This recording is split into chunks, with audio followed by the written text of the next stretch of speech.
Action.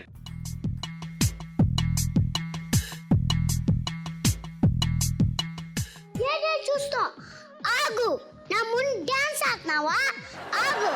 ఏటి చూస్తా, నాకు చెప్పాల్సిందే. బాగా పెద్ద పెద్ద రెండు గుడ్లు కలిపెట్టుకొని ఎందుకు ఇలా ప్రశ్నిస్తున్నా అంతే. ఈ బిట్ అంతా మేము చూసామంట. రూపదానగతివి పిల్లంత మొగ, చుచులాంటి ముక్కు, కలిసిమ కొట్టిన చిన్ని పెదాలు. మొగం చూస్తే కోపం రాలే, నేను చూస్తే కోపొచ్చు. ఎందుకు ఇలా ప్రశ్నిస్తున్నాను అంతే. ఇప్పుడు నీ మొగమే కాదు, నీ ఫుల్ బాడీ మొత్తం చూస్తా. సూపర్. ఓకే, సో మొత్తం స్టైల్తో సార్ దింపేశాడు. సో ఇది కాకుండా ఏమైనా డైలాగ్స్ వచ్చా నీకు? వచ్చా? ఏదో డైలాగ్ చెప్పు. జనంతో ఉంటా, జనలాగుంటా. చూడప్పా సిద్ధప్ప, సింహలా ఉంటుంది. సింహం గడ్డం గీసుకోదు, నేను గీసుకుంటా. మేమంతా same to same. Okay, so ఇప్పుడు మేడం గారు, మా డ్రామా జూనియర్స్ కి ఈవిడే మా శ్రీదేవి. సో అటు పెర్ఫార్మెన్స్ లోను, అటు స్టైల్లోను, అటు యాటిట్యూడ్ లోను అర్రెర్రే సూపర్ టాలెంటెడ్. సో మా కోసం ఏదైనా ఒక చిన్న స్కిట్. Okay okay. ఏంటి అందరూ నన్నే చూస్తూ ఉండిపోయారు? మీకన్నా అందంగా ఉన్నానని జెలసియా? దేవుడు అంతే, కొంతమందికి అందాన్ని అలా ఇచ్చేస్తూ ఉంటాడు. ఈ మధ్య శృతి హాసన్ కొంట్లో బాగోపోతే తన క్యారెక్టర్ నన్నే చేయమన్నాను, కానీ నా టైం సరిపోక నో చెప్పేశాను. నేను జీ తెలుగు ఫంక్షన్ కి వెళ్ళానండి. అక్కడికి అనుకోకుండా కమలా హాసన్ గారు వచ్చారండి. ఆయన నన్ను చూసి ఏమన్నారో తెలుసా? అమ్మో, నువ్వు నా కూతురు శృతి హాసన్ లో ఉన్నావే అని ముద్దులాడారండి.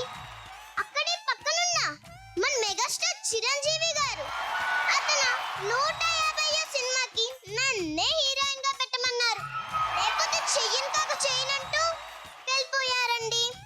అక్కడే పక్కనున్న రామ్ చరణ్, అల్లు అర్జున్, వివి వినాయక్ గారు ఎల్లి బతిమలాడితే సరే అని అన్నారండి.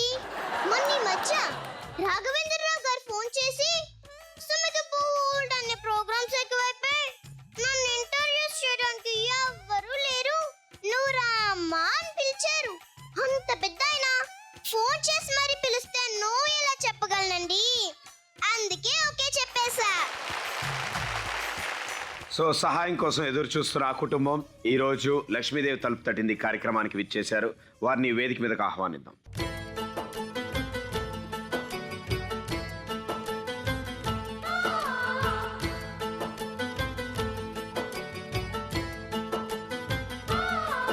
కనులే వెతికి వెలుగే చేరక గడిచే బతుకే కలగా మారగా కోవెలంటి గూడు నీది కాదు ఏనాడు, ప్రతి నిమిషం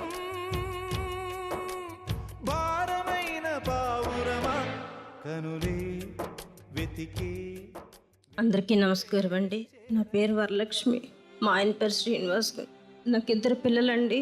నేను పుట్టుకతోటే అంగవైకల్యంతో బాధపడుతున్నాను.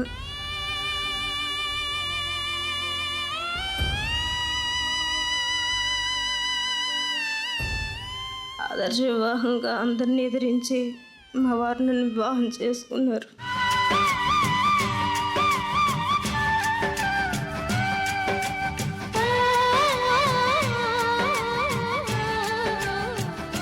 నాకు 2 బిడ్డలు కలిగారు. ఎంతో సంతోషంగా మేము బ్రతుకుతున్నాం. మా పెద్దవాళ్ళు మమ్మల్ని వదిలేశారు. మా అత్తమామలు అలాంటి అవుక పిల్లని చేసుకున్నావు, ఏం బాగుపడతావు నువ్వు, ఇలా ఇంకెంతే నీ బ్రతకని అత్తమామలు వదిలేశారు.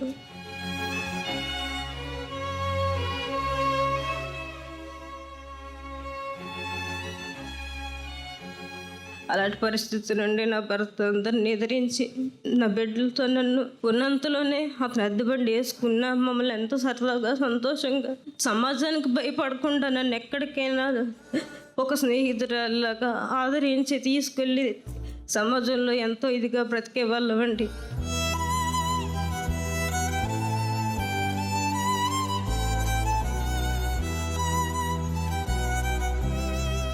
మేము అందరిలా బ్రతుకుతాము అనుకున్నామండి. సడన్గా మా ఆయనకి ఒకరోజు ఆరోగ్యం పాడైంది. తీసుకెళ్ళి హాస్పిటల్కి చేయించాను. 4 సంవత్సరాల నుంచి కిడ్నీలో రాళ్ళు పడుతున్నాయండి.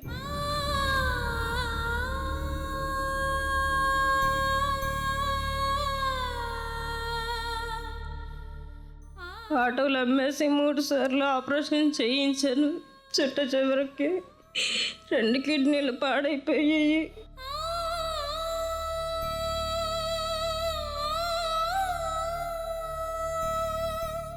ఇంకెందుకు పనికిరాడు బ్రతకడు అని చెప్పేసి అన్నారు.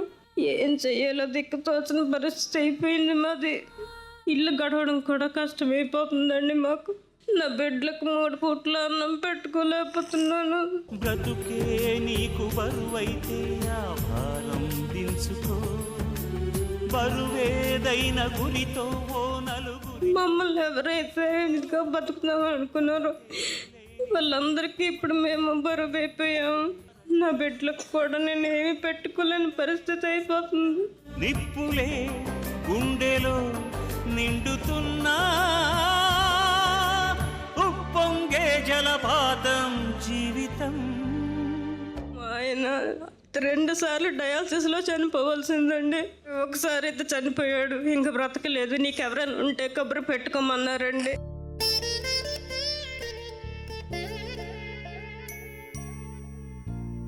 నాకెవరూ లేరండి. రాత్రి 2 గంటలకి తీసుకెళ్తే తెల్లవారు 6 వరకు డయాలసిస్ జరిగేది.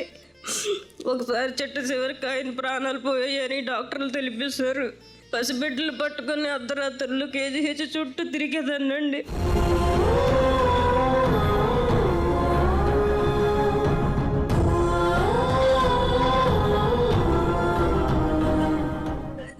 నాకు అంగవైకల్యంతో ఎక్కడికి పని అడగడానికి వెళ్ళినా పోలియో పిల్లవి, నువ్వేం చెయ్యగలవమ్మా, నిన్ను చూసి జాలిపడ్డం తప్ప నీకేం చెయ్యలేము అనేస్తున్నారు.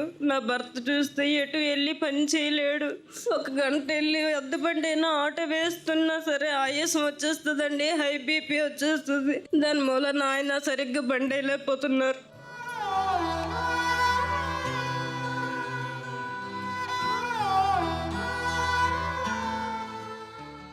ఆ టైంలో జీ తెలుగు ప్రోగ్రాం చూశాను. నేనే ఇంకా నా బిడ్డలైనా నా భర్త అయినా యవకతనాన్ని పక్కన పెట్టి నేనే ఇంక కుటుంబాన్ని ఏడ్చాలని బయటకు వచ్చాను. ఫోన్ చేశానండి.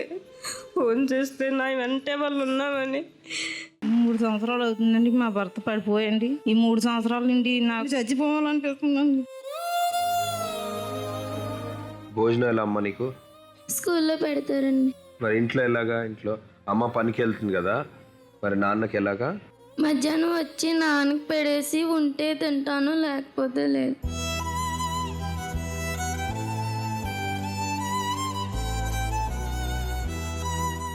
ఎంతో ఆనందంగా చూసుకుందాం వెళ్ళి ఎంతో భవిష్యత్తుగా చదివించుకుందాం అని ఆశపడ్డాను సార్. కానీ ఎంత ఆశపడినా భగవంతుడు నాకు మంచానికే పరిమితం చేశారు సార్.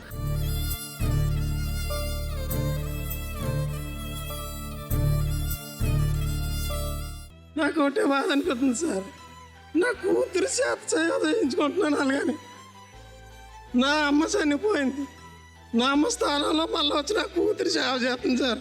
ఎవరు రాయగలరు అమ్మాను మాట కన్న కమ్మని కావ్యం? ఎవరు పాడగలరు